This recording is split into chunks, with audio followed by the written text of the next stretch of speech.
Randy Zellen says it's absolutely ridiculous. Etiquette trainer Lisa Birnbach says 2 drinks, that's enough.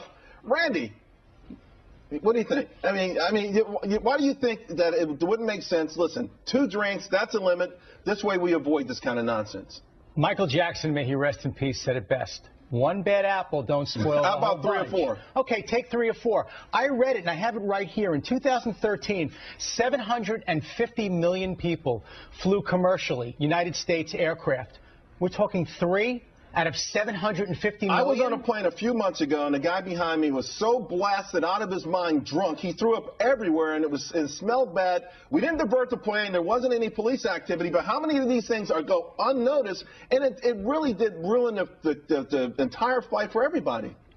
The reality is, in a vacuum, those isolated incidents, they're terrible. I certainly wouldn't want to experience them. To now give flight attendants the added responsibility of babysitting adults and figuring out how many drinks you should have, that is just inappropriate and well beyond the scope of their duties. Except that they're no longer serving meals throughout the flight. They have the time to administer sobriety. So that's the problem. It's not that people drink nothing to absorb it. They don't eat enough.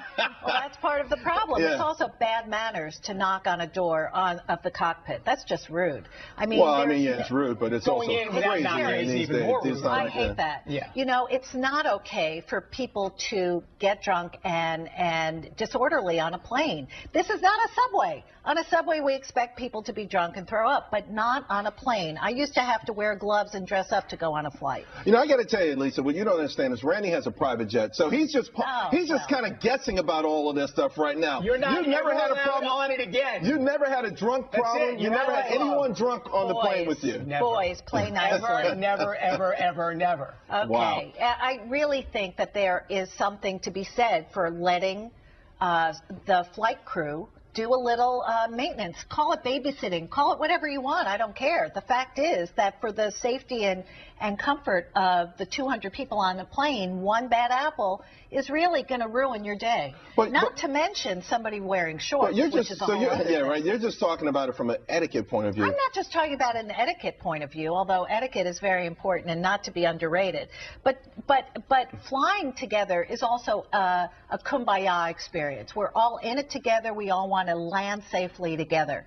If there's somebody who's throwing up or somebody who's banging on the cockpit or somebody who's behaving in a bad way, it does affect everybody. There's no privacy on a plane. Randy, do we have to wait, though, for something really ugly to happen before people in your corner say, okay, you know what, it may be 1 or 2 bad apples, but it's worth the limits that we put on this? I hate the term slippery slope because it's way overused, but the reality is, why not just shut down air flying? If nobody goes on a plane, then we certainly never have to worry. Those are pretty distinct options. You can get drunk or we don't fly the plane at all. But that's because otherwise, what are you left with? Like I said, 750 million people fly. We're talking 3 incidents. Why don't we worry a little bit more about people who are drunk when they drive on the roads and kill people? Focus our energies there.